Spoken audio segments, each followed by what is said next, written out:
Good morning, everybody, and welcome back to Pre-K Art Day here at the Living Arts and Science Center. My name is Miss Anna. I'm so excited that you've decided to join us today. We have a really fun day in store. We are going to read a story, make a craft, and learn a little bit about the importance of honesty. Our book today is called The Berenstain Bears and the Truth. We're going to learn all about how important it is to not tell lies and to be honest with the people around us. So come on in close and we'll get started on our story. The Berenstain Bears and the Truth by Stan and Jan Berenstain.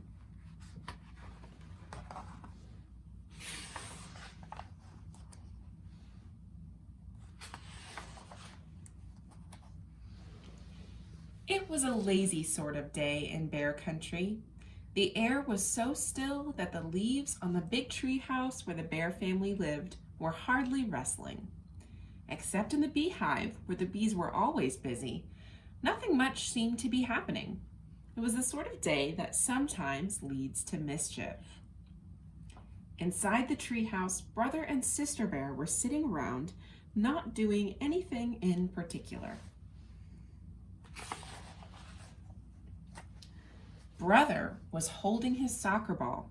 He'd become interested in soccer and had been outside practicing his free kicks. Sister was relaxing in an easy chair, thinking about what to do next.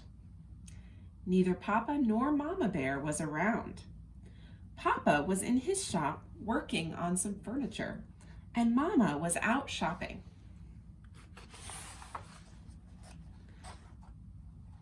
"I know what," said Sister. "Let's go gather some wild blackberries." Brother thought about that. No, he said. "Wild blackberries have too many thorns, and besides, the seeds get stuck in your teeth." "Well then," said Sister, "let's go outside and twist each other up on the swing and see who gets the dizziest." Brother thought about that. No, he said, "that's silly. And besides, we did that yesterday." Sister became irritated and impatient with her brother. "My goodness," she complained, "you don't want to do anything. All you want to do is sit there and hug that soccer ball. I think you must be in love with that soccer ball." "I am not," protested Brother, "but I'll tell you something. I bet I can dribble this ball past you." Brother was a pretty good soccer player and a very good dribbler, but so was Sister. The only one who saw what happened next, besides the cubs, was a mockingbird who was perched on a twig outside an open window. Brother faced Sister. The ball was on the floor between them.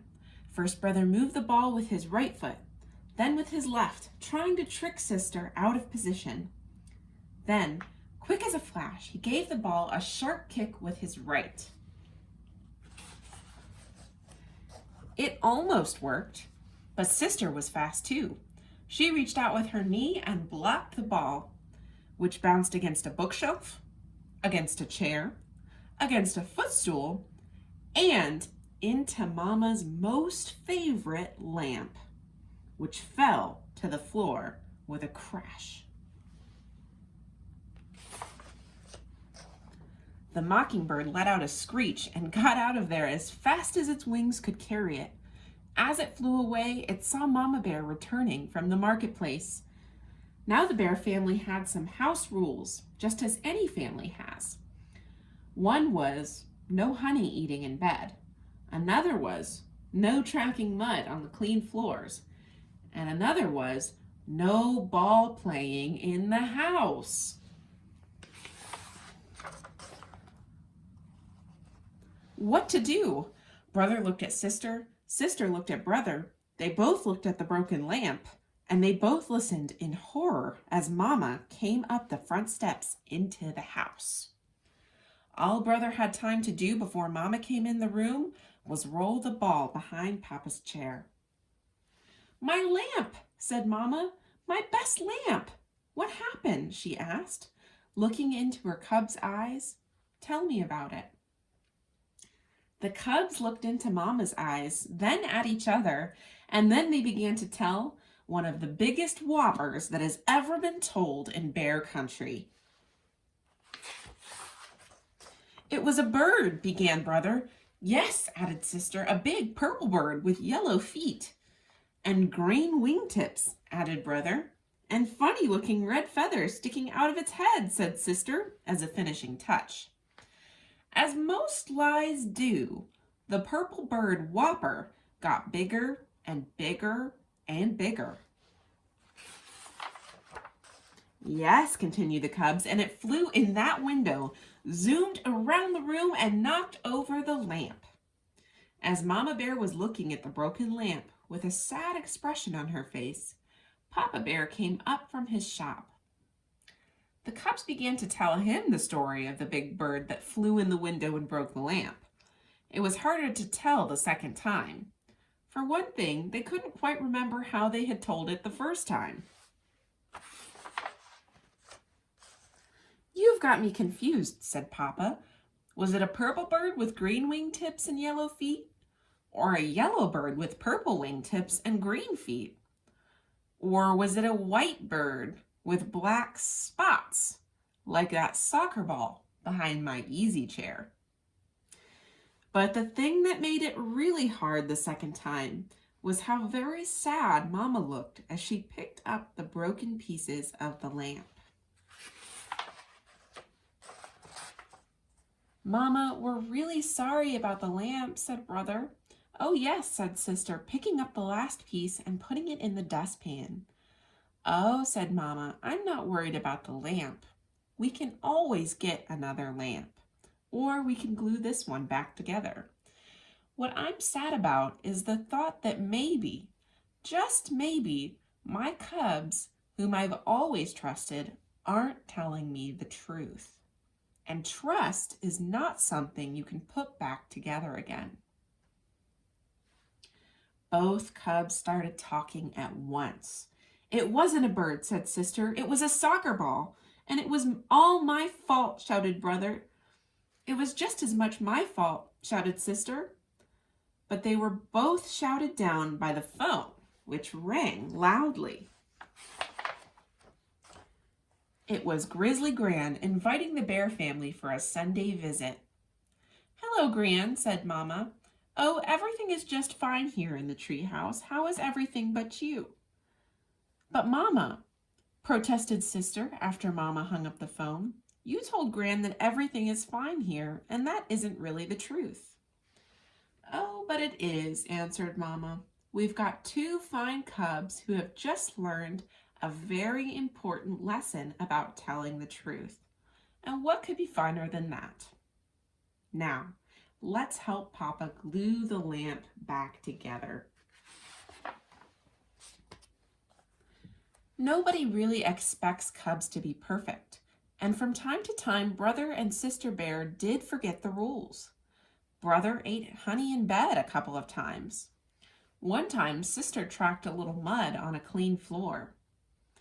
And once or twice, Brother and Sister started to play ball in the house before they remembered not to. But they never, ever again told a whopper, because trust is one thing you can't put back together once it's broken. The end. I hope you enjoyed that story as much as I did. I think it's a really important one. I especially love the part where they say that trust is something that's really difficult to put back together again once it's broken. And what they mean by that is once you tell a lie to somebody, it's really difficult for them to believe you and trust you anymore. So that's why it's important that we always tell the truth and that we're honest with the people around us, even when it's difficult. So let's head over to our craft table. Today we're going to be making the bird from the story that we just read using some materials that you probably have at home. So let's go make it. All right, so I'm going to show you guys what you'll need for this craft just to get us started. You're going to need some chalk, and you can use either like sidewalk chalk that you have at your house. You could use pastels, or really any kind of chalk will work. You do want to make sure that you have some that's colored though and not just white. You're going to need some liquid glue, some googly eyes, some scissors, and some black and orange construction paper. And for your very first step, you're actually just going to start with your black construction paper and your chalk, so you can kind of set the rest of your stuff to the side.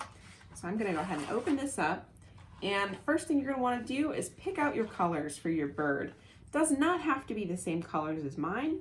I think I'm going to use some blue and some green and maybe some purple.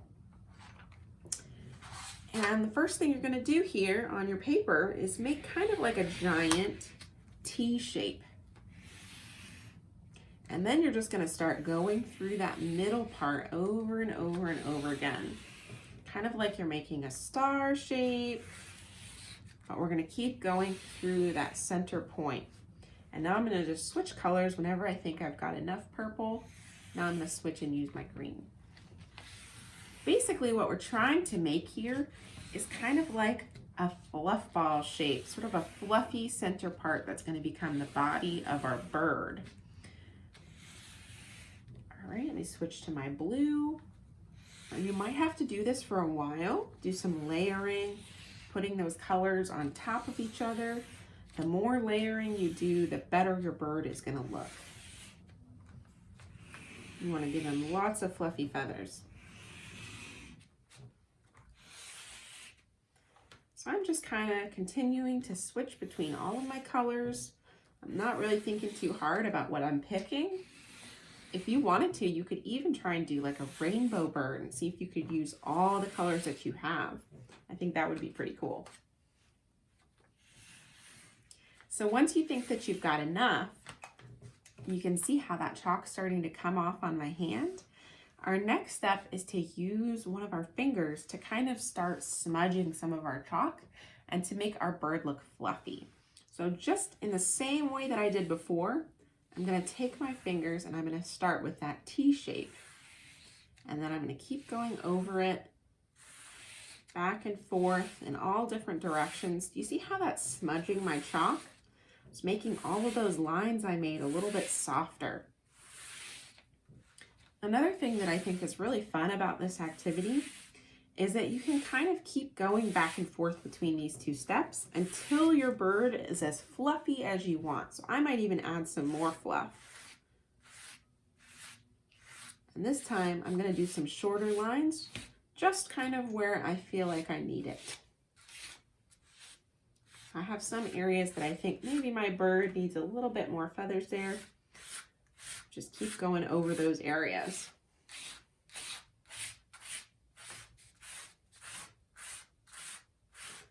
Now, I kind of feel like my bird has a really nice, fluffy, feathery body. So now it's time for me to actually turn my bird into a bird.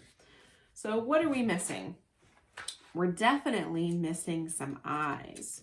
So that's going to be the first thing I do, I think, is to use my googly eyes and decide where I want those to go on my bird. You can kind of blow on your paper if you've got a lot of dust from your chalk. You can kind of blow on your paper and try to get rid of some of that so that your glue will stick really well. We want to make sure our glue sticks. All right, so I think I'm going to put my eyes right about here, but you can pick wherever you want to put them. Maybe your eyes are a little bit more towards the middle of your body. Maybe they're more towards the top. I think I'm going to put mine a little bit more towards the top. All right, so now I've basically got a puffball with some eyes on there. So now we need to turn it into a bird by giving it a beak and giving it some feet. So to do that, I'm going to set this paper to the side and I'm going to bring in my orange paper. Now this is where we need either a pencil or you could use one of the pieces of chalk that you've already got out. Really doesn't matter. And what you're going to do is you're going to draw 3 triangles of about the same size. If you've never drawn a triangle before, I think this would be a really good time to give it a try. If you're struggling with it, have your grown-up help you. But that's what we need. We need 3 triangles. And now we're going to use those scissors and we're going to cut them out. Take your time on your cutting. You can always pause the video if you need some extra time. But we're going to cut all 3 of those triangles out of our paper. And if you're not really great with scissors, you can also have your grown-up help you with this step as well.